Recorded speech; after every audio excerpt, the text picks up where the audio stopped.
We're going to replace the tension springs in the joysticks. This is for the Marvel cabinet, but these are just standard Sanwa joysticks. This will work for any Sanwa joystick. We're going to replace the tension springs from 1 pound to 2 pound.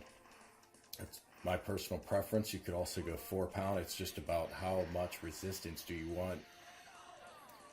For tools, you're going to want obviously your replacement spring. I'll drop a link below for where I found my springs, but you can get these on Amazon or arcade specialty websites.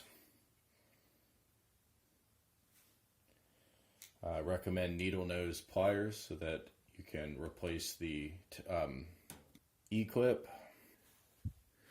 and a flathead screwdriver. Let's get started. Now, it's probably easier to do this if you remove the joystick from the control panel. They're glued down, and if you want to get through that glue, I'd recommend using a heat gun or a hot air dryer if you have it. If it's just a normal hot air blow dryer, it's going to take you a while. So we're going to skip that step and just replace this while it's part of the control panel. First step is to remove the restrictor gates.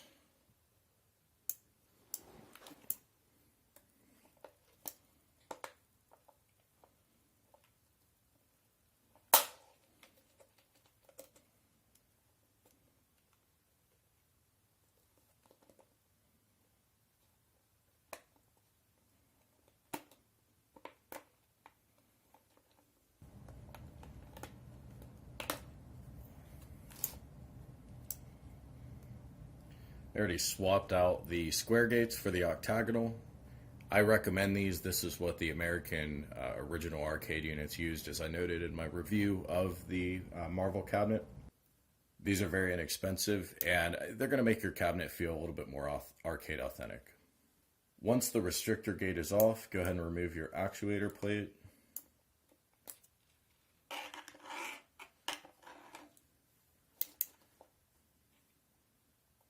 And then you need to get this E-ring removed.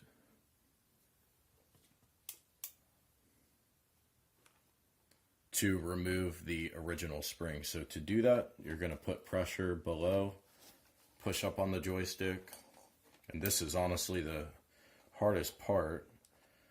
Push down on the spring casing, get a little bit of a gap, and then we have to pull that E-ring out. And it comes out like this. All right, E-ring is removed. Next step is crucial. I definitely messed this up the first time through. You want tension on the bottom of the joystick, or else the whole assembly is going to fall apart. You can put it back together easy enough, but fewer moving parts is better. Take out the old 1 pound spring, drop in the new 2 pound, and now we just have to get that clip back on. All the while keeping tension on the bottom of the joystick. I found this easier to do if you bend the E-ring just a little bit with 2 pairs of pliers. Just widen that opening slightly. You can always clamp it back together.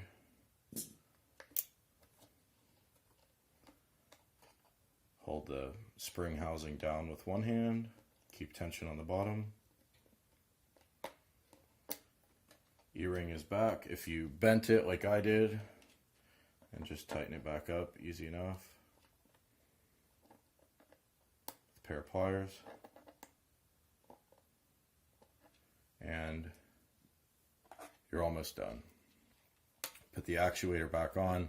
If you're worried about forgetting about the orientation, you can just do one at a time, and then it's very easy, obviously visually, to see where these go. Put your restrictor plate back on. A lot easier putting it on than taking it off.